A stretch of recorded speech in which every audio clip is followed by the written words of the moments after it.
Hello, everyone. My name is Andrew. And my name is Anna.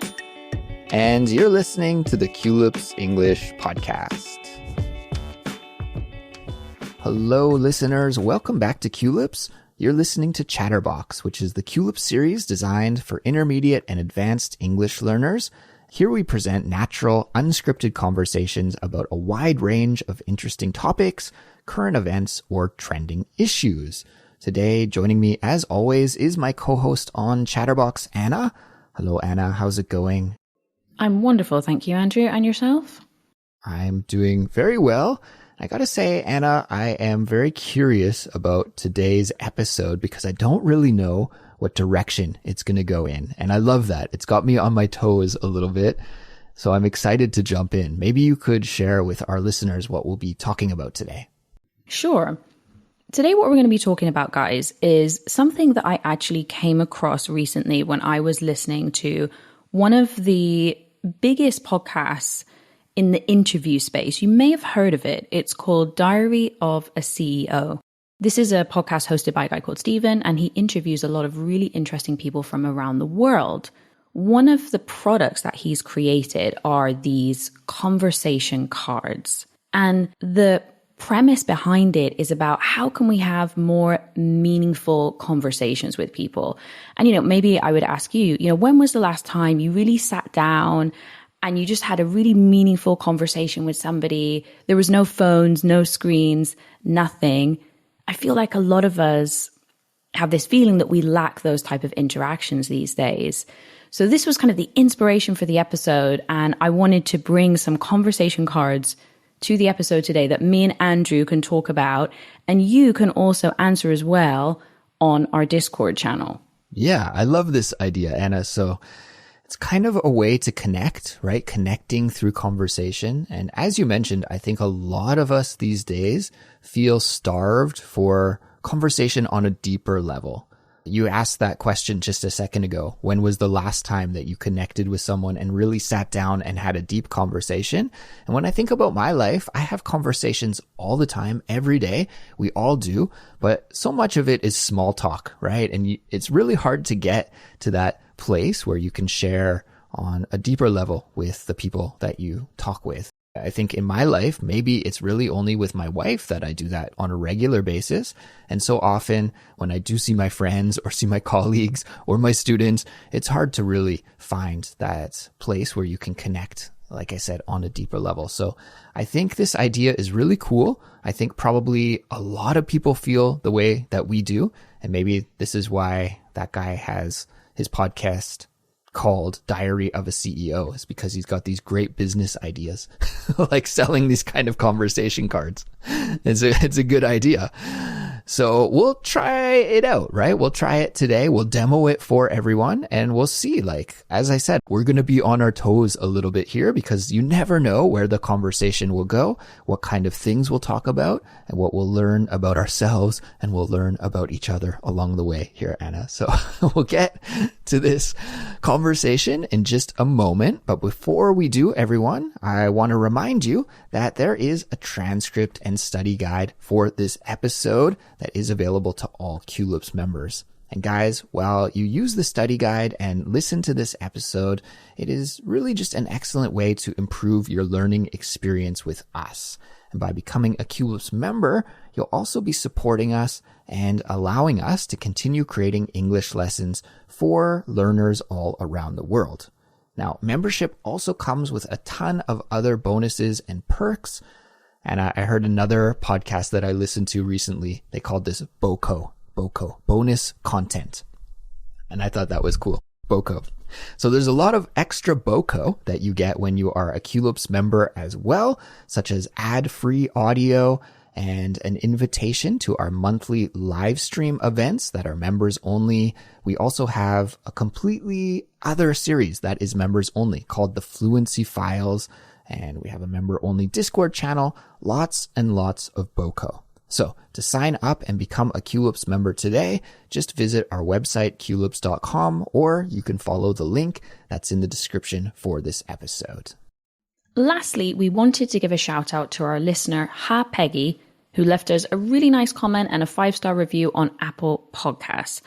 Peggy wrote, I've completed every episode. Wow, that's amazing. I really like to listen to the stories about Andrew's daily life, including marathons, traveling abroad, and so on. I can learn English from my daily life. I also really like Andrew's voice. Oh, there you go, Andrew. Thank you for creating the podcast and sharing these stories with us. And thank you, Peggy, for that review. It was wonderful, and we're really glad that you find the podcast useful. Yeah, thank you so much for that. I didn't make a note here, but Peggy is listening to us from Taiwan. So that's really cool. Thank you. And thank you to all of our listeners in Taiwan, of course, and everyone out there as well who is supporting us by leaving ratings and reviews and telling your friends about Culips. All of these things really help spread the word, and we appreciate it so much. So please keep it up, and thank you again. All right. And with that being said, Anna, I think it's time for us to get started with our conversation today. And as we mentioned at the start of the episode, we are going to play a little conversation game using some cards that Anna has here prepared that are just random prompts. Is that the best way that you could describe it, Anna? Is a conversation prompt? Yeah, so what I'm going to do is I've got some cards here that I have pre-prepared, Andrew, and they are about loads of different things. Some of them are a little bit light, some of them are fun, some of them are more reflective. So I'm going to ask you some different questions, Andrew, get your answer, we can talk about them. And then you guys as well at home, you can think about what your answer would be too. So we're going to do a little bit of a mix, Andrew. We're going to mix it up a little bit. We're going to start with something light, warm up a bit, and then we'll move into some more reflective questions. What do you think? I love it. I do have to say that these kinds of activities always give me anxiety though, because I'm never good at thinking on my feet in the moment. And whenever, I've been in lots of language classes where I've had to do things like this.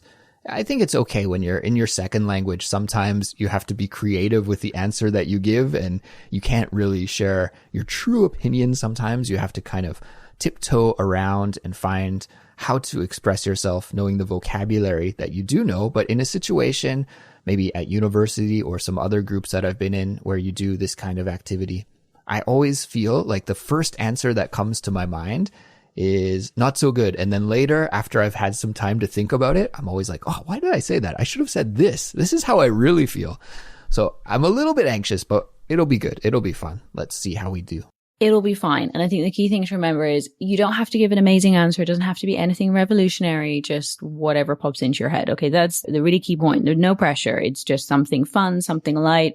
And again, the idea behind this, guys, is that it just sparks a conversation. Maybe you ask a question, maybe it leads somewhere, maybe you find something out about somebody that you never knew. So that's why I find these types of activities so wonderful, is you can learn really interesting things about people that you maybe would never talk about in another conversation. So let's kick it off. Okay, I'm going to start with something light, a little bit silly, but let's go with it. Okay, Andrew, guys as well listening, if snow could fall in any flavor, which flavor would you choose? If snow could fall in any flavor, what flavor would you choose? Okay, well, I'm from Canada. We get a lot of snow in Canada, and this is always a fun activity to eat the snow. I don't know. I think I still do it. Snow cone. Is that what a snow cone is? Because I've always thought a snow cone. Is a snow cone actually made of snow? I really don't know. No, snow cone is just shaved ice with some syrup on top. Yeah, not the greatest name for it. Okay, this is my line of thought here. When I was thinking about eating snow, my mind went to ice cream. My favorite ice cream flavor, and this is going to please many people and maybe tick some people off or upset some other people because it is a controversial ice cream flavor, but my favorite ice cream flavor is mint chocolate chip. So I would say mint chocolate chip snow would be the flavor that I would choose. Oh, wow. Okay. All right. Difficult to clear up though. I'm thinking about snow being made of chocolate and mint. That's going to be a bit of a disaster in the cleanup process, but okay. In theory. Here, I'm thinking that the snow is just going to taste like that, but it's still going to have all the qualities of regular snow. Okay. So yeah, if it's going to fall as mint chocolate chip, then no, that's terrible. I wouldn't want to shovel the driveway if it was all chocolatey. Yeah, that sounds awful. But if it had the flavor, it would be okay. Great. Okay, so mint chocolate chip for you. For me, I'm very clear about this. It's going to be lemon. It's going to be lemon flavored snow. I could eat that all day because I love like lemon and citrus flavors. So for me, there's absolutely no question. It's lemon snow, and that's that. Much healthier choice, and probably a choice that you wouldn't get sick of, right? Right. Refreshing. It could always, just be like a little snack or something like this. Yeah, I'm not a big fan of chocolate unless it's in a chocolate bar. Like fake chocolate, like chocolate ice cream, chocolate milkshakes. For me, I don't know about you guys, but for me, that is not real chocolate. Really? It's fake chocolate. Yeah, I hate it. There you go. Controversial opinion. We both have one. All right. Okay. Next, I'm going to ask you a different question, Andrew. Yep. Now, I don't know if this is, maybe I should give a little bit of context before this question as well. In the UK, especially in the past, not so much now, but what would happen is in the morning, people, and I know this is true in America and possibly the United States and possibly Canada as well, is that people would get things like newspapers and milk delivered to their doorstep in the morning. Now, I don't know, guys, if that's something that happens in your country, but just to give you a bit of context, that has happened in the past in the places that me and Andrew have grown up. So this question is, if like the newspaper or milk, you could have anything of your choice delivered to your doorstep every morning, what particular item would you want it to be? Wow, that's interesting. I'm trying to think of something that I use every day. I'm thinking of my morning routine here. I drink coffee every day, but I don't mind just brewing my own cup of coffee, and I kind of like the ritual. So I don't think I'm going to go with coffee. That's my morning thing. I like doing that myself. I think it would have to be some kind of product that I would use in the bathroom or the shower. So like maybe a fresh toothbrush every day, like a brand new toothbrush every day. I have a beard, so I don't shave really. You got to clean up your neck a little bit, clean up your cheeks a little bit, make sure that it looks tidy and nice.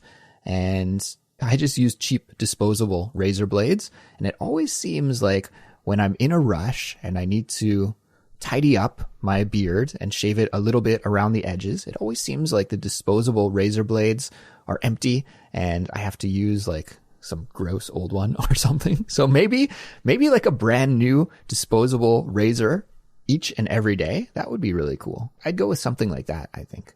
How about you? Okay, a little toiletries pack just delivered on your front doorstep. Okay, that would be nice and useful. Not very sustainable though, Andrew, I would have to say there. I'm just going to bring up that slightly niggling point there, but we'll forget about that for now. We'll forget about the sustainability. Yeah. Or you know what, to go back to the newspaper thing as well, having like a newspaper every day would also be really cool. I don't know if I'd have time to read it, but would be nice. I think it's sort of sad that we've lost that tradition of having the newspaper delivered in the morning. Yeah, I love it. I love reading. I occasionally actually buy a newspaper just to read something in paper because I also agree. It's a nice thing to do. My grandmother, for example, she's so cute. She has this little chair in her living room and a little light. And every day in the evening, she sits there with the newspaper, like one page, next, the next page, next. And she reads the newspaper from front to back every single day. It's like her little routine. It's so cute.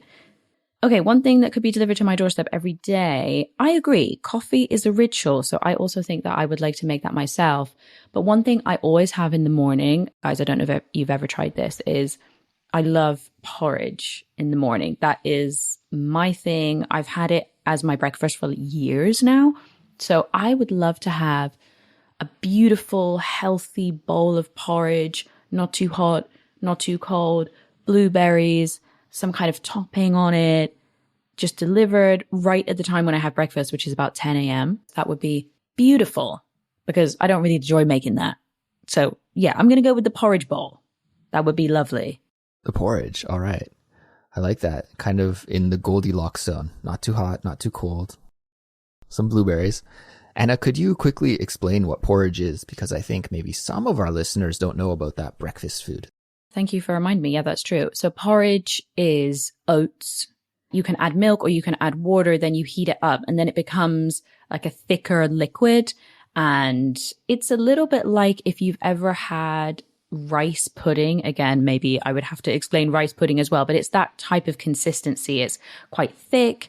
It's oats, and it's just one of these breakfasts that's become really popular because it fills you up and it means that you don't have to eat, or you're less likely to snack before lunchtime. So it's become really popular. Some people like it. It's kind of a love or hate thing, I think. Some people like it. Some people don't like it. You can put fruit in it to kind of make it a bit more interesting, some raspberries and whatever. But it's been my breakfast, my go-to breakfast now for years. So I swear by it. Yeah, I call it oatmeal. Is there a difference between oatmeal and porridge? I think it's essentially the same thing. Oh my goodness, I don't know. Yeah, I don't know. The way that I make it is I put it in a rice cooker, actually. In the rice cooker, I put the oats and I put water and I put fruit and I just let it cook there, like on slow cook, slow cook mode. And after 30 minutes or so, maybe it's finished. And then, yeah, it's delicious. It might be a little bit different than porridge, but I think it's pretty close. And yeah, it's very healthy, high in fiber, and a nice breakfast. Absolutely. Wow, that is a life hack, Andrew. I think I might be stealing that. I'm going to go out and put a rice cooker in my Amazon cart, I think. Well, a Korean household has to have a rice cooker, so I just use what we got. Yeah, wow. I think I'm going to have to get one of those. Okay, let's move on. I'm going to ask a bit more of a reflective question, okay? What is one piece of advice, and guys, you can think about this as well. This is quite a hard question to think about, but it's an interesting one. What is one piece of advice that you wish you could pass along to everyone else? I don't think I have an answer to that. I don't think I have something that I want to advise everybody in the world to do. In general, I think I'm not very pushy with my opinions, and I really don't think that people should conform to what I think or what I do. So I would say maybe that would be the answer. It would be follow your heart, do what you want. Go your own way, because I think, yeah, maybe that's the answer. But yeah, spend more time outside, spend time with your friends, your family, all of those things. I think something like that would be it. It's funny, isn't it? Because there's that thing that people say a lot is we're much better at giving advice than taking advice anyway. So we always want to give advice to other people. But actually, when it comes to our own lives, we don't really take our own advice sometimes, which is funny. I would say maybe, and I totally agree with you, Andrew, it's like everybody has different experiences and different lives. So it's very hard to give, people advice. And you're right. In a way, why should anybody give advice to other people? Because what position are you in? Maybe I would say, and maybe guys, you are like this. When I was younger and really throughout my whole life, I think I've wasted a lot of time worrying and being anxious about things. So I've always tended to have this worrying tendency of like, what's going to happen, and overthinking a lot. And this is one of those classic things where people are like, don't overthink. And it's like, okay, you can't tell an overthinker not to overthink. It's just too simplistic. Okay. It's like, okay, if you tell me not to overthink, I'm going to overthink more. But if there's one thing that I would say, it's that I wish I hadn't spent so much time, so much energy being anxious about things that were really out of my control. So maybe it's not really a piece of advice. It's just a reflection that I wish I hadn't spent so much energy worrying about things that were just really maybe not that important, or I blew them out of proportion and I made a mountain out of a molehill. So maybe it's not advice, but that's a reflection from my life so far. My whole 33 years that I've been here on this planet is, I wish I'd spent more energy worrying about other things rather than things that I just couldn't really control, I guess. I love that. Yeah. It's like you said, easier said than done, right? But I do love that. And yeah, I think that's a valuable lesson for everyone. Just, let life happen as it's going to happen and enjoy the ride. And I think I just came across another piece of advice that I would give. I'm thinking more now to like younger people. I don't know, Anna, if you've had this in your life. I think, I'm just about to turn 40 here. I'm turning into an old man. And I've noticed now that I have some old man tendencies and qualities about me. And that is when I hear younger people giving advice now, like people in their 20s, I'm like, what do you know? which is a terrible, terrible attitude to have. And I'm trying not to take it so seriously. But sometimes when I hear younger people talk as if they're an authoritative figure, like they know what they're talking about, I'm like, oh, that's cute. You're so young. But the advice that I was going to say, and of course, I don't want people to take this totally literally, because there are some times when you should not take this advice. But for me, if I were talking to a younger person, thinking back on my experiences and the way that my life has unfolded, I think being open-minded to new experiences and just saying yes to things that initially maybe I find scary has been really, really a good experience for me. So yeah, there are sometimes like you shouldn't be a pushover, right? If people are asking you, can I borrow some money? You shouldn't always say, yeah, of course, no problem. Like that'll probably end up in a bad situation for yourself.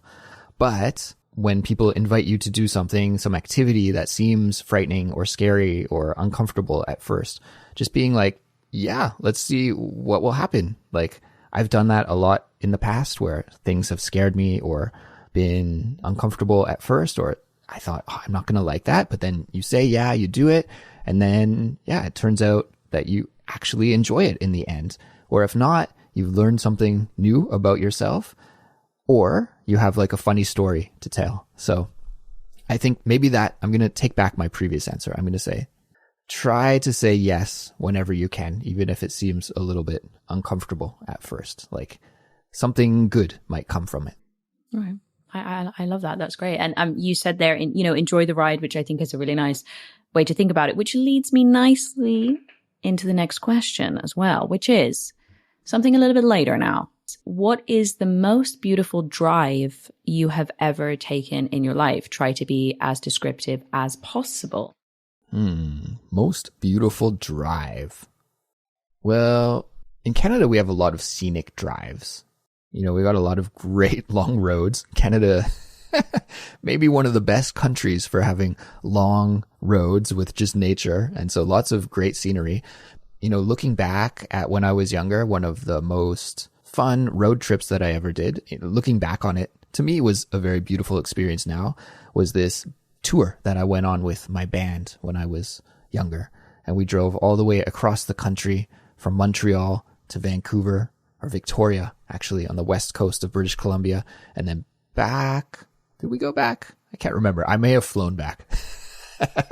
I may have ditched the guys and flown back to Montreal. But we did some other tours as well. And yeah, you see the whole country. It's really amazing to see all of the different landscapes and different areas across Canada. You see the Canadian Shield, which is this big wilderness area in Ontario. You see the prairies, and it's just flat for hundreds and thousands of kilometers with no buildings, just farms. And that's really amazing. You go into the Rocky Mountains, and then you go into British Columbia with the rainforest. So you see all of these different areas of nature. And of course, being there with some of my really good friends and playing music every night, it's just a really fun experience. So yeah, I think maybe that would have been one of the most beautiful drives. I don't know if I'd want to do it again, but at the time, it was really great. And I have good memories from it. Yeah, right. That's what you need. Once is enough. Once is enough. It was amazing, but we'll leave it like that. Let's not go back and repeat it. It's funny, isn't it? Sometimes, I don't know, guys, if you ever have this feeling, sometimes when you do something once and you have this amazing experience, it's like you don't want to do it again because you feel like it's not going to be as good, or maybe it's going to ruin the experience, if that makes sense. I think for me, I remember one specific drive, actually. I don't know why, but it's so vivid in my mind. Me and my partner, we went on a sort of weekend getaway, let's say, somewhere near Madrid. If you're Spanish or you know Spain, there's a city called Avila. And Andrew, it's kind of like an hour or something away from Madrid, which is the capital city. And they have this mountain range, which is called Gredos. So it's like a mountain range and natural park, I think. Maybe I'm getting that wrong. So sorry, guys, if I got that wrong. And I remember that we were returning. So we had driven up to the top of a mountain, and you could see, we had these wonderful views, like looking out over all the mountains. And it was this sunny, cold day in January. And it was just the most beautiful view. I'll never forget it. And then from there, we drove down and we were driving back to Madrid. But there was just something about the drive. We were going through the mountains. The sun was going down. So it was like that dusk. that beautiful, I don't know how to describe it, but there's like a lilac color when the sun starts going down, and it's like this mix between blue and purple. And we had this playlist on, so we were playing this music, and I don't know, I just loved that drive. I was like, I could do that drive every week and it would make me really happy. I wasn't driving, by the way. I was just going to ask, were you the driver? I wasn't driving, so maybe that's also why it was more enjoyable for me. My partner was driving, so that was great.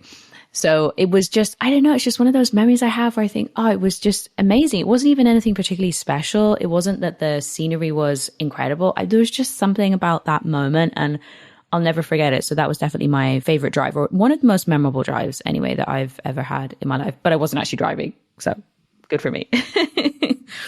I think you mentioned music there. You had a playlist going. I think for whatever reason, music helps us to remember drives. I can think specifically of some drives that I did when I was a driver, because I haven't driven for a long time now. But when I lived in Canada and I drove, I definitely remember some drives that are connected to music that I was listening to. It's wild. Even when I was in high school. Anna, do you remember before cars had like computers built inside of them and streaming? Now you can just like stream music from your phone or from the internet into your car. But back in the day, we used to have tape cassette decks, or I had like a Discman, a CD player that I would connect to the tape deck with this like blank tape and a wire that would connect to my CD player. Yeah. Do you remember that? Yeah. Yes. Shout out. Yeah, I remember that. Yeah. That's like when I was in high school. When I first started driving, that's how I would listen to music. And I have lots of good memories from that time, listening to music and driving around with this huge CD wallet of CDs. And yeah, good times, good memories. Yeah, that's actually a good question as well. Like, is what was your first car? Because I always find that's a really interesting question. I remember that blank tape with the wire on it, and then plugging it into my old phone or into a CD player. And my first car was like this tiny Renault Clio green, the old style. So it had like the little square lights. I don't know if any of you guys kind of visualize that in your head, but it was kind of a bottle green Renault Clio. And wow, I bombed that car around. I mean, when I say that, guys, what I mean is I was just like driving it really fast. I was so excited. Didn't break the speed limit, just to be clear, but I was kind of bumming around with my little Renault Clio. Thought I was, queen of the world or whatever, just passed my test at 18 after the fourth time that it took me to pass my test. I thought I was, running the world there, but obviously absolutely not. But well, fun times when you first drive. When you first pass your driving test and you start driving, you really think you're like, oh, I've made it. Yeah, absolutely. It's a huge leap in the amount of freedom that you have, right? So yeah, it's awesome for sure. Okay, well, I'm going to do something related to listening and music, because you brought up music. So I think that gave me a bit of inspiration for this question. If you were completely deaf, and deaf, guys, means that you can't hear, but you were somehow able to hear for 1 hour each month, what would you most often want to hear for that hour? Wow, it's quite a wordy question, but basically asking you, what would you want to hear for 1 hour per month if you were deaf, but you could for 1 hour hear something? That's a really interesting question. I have no idea what it's like to be deaf, so I can't really imagine. I guess it would also depend like what kind of deafness you have, if it were from birth or if it happened to you later in life. Like if I were to suddenly go deaf tomorrow, I would still have all of the music that I've ever heard in my head, right? So I could replay that and I'd know what I'd want. But if I were deaf from birth, then maybe I'd have less of a playlist going on in my head. Maybe I'm thinking too much, overthinking this. Okay, I have an answer. I would probably choose like, what is the hot music from the month? Like the newest releases that month. Just because that way I'd be able to keep up with pop culture and conversations with other people and know what they're talking about. So I think I'd probably choose like, what's new this month? What's good? Yeah, that's a really good idea, actually. I think I would probably choose some type of music, I think, as well. Again, we're not clear on whether it's deaf from birth or later in life, but I think music, because I think music just brings happiness and joy. So I would want some of that hour to be music. And then maybe I would have a couple of conversations with people that are close to me, for example, maybe just to kind of tap in and hear their voice again, just for like, I don't know, half an hour, just half an hour. I mean, you know, we don't need to have an hour long conversation, but half an hour, we'll squeeze them in. We'll squeeze them in alongside some nice music as well. I think that will be my answer for that one. I didn't even think about having a conversation with anyone.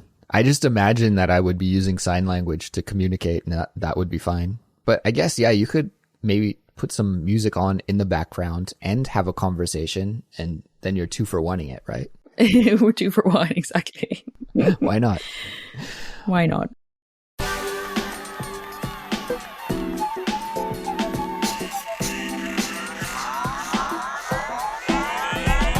All right. Well, Anna, I think this is a good place to wrap it up here for now for the regular episode that will go in our podcast feed. We will keep our conversation going for a little while longer in the ad-free audio version for Culips members, just as a way to say thank you to our member community for their support and to give them a little bit of extra BOCO here. So we'll keep going. But for everyone listening to this episode in the podcast feed, guys, thank you for spending some time here with us today. You've heard our answers to these conversation starter questions that are designed to help you have better conversations and connect with the people around you. Of course, we'd love to hear your answers. So why don't you leave your answers to these questions in our Discord, and we'll continue the conversation there. The link to join our Discord, which is free for everyone to join, by the way, will be in the show notes for this episode. So you can just find it in the description and join us over there on the Discord. So that's it for now, everyone. Please take care, and we'll talk to you again soon in the next brand new Culips episode. Goodbye. Bye, everyone.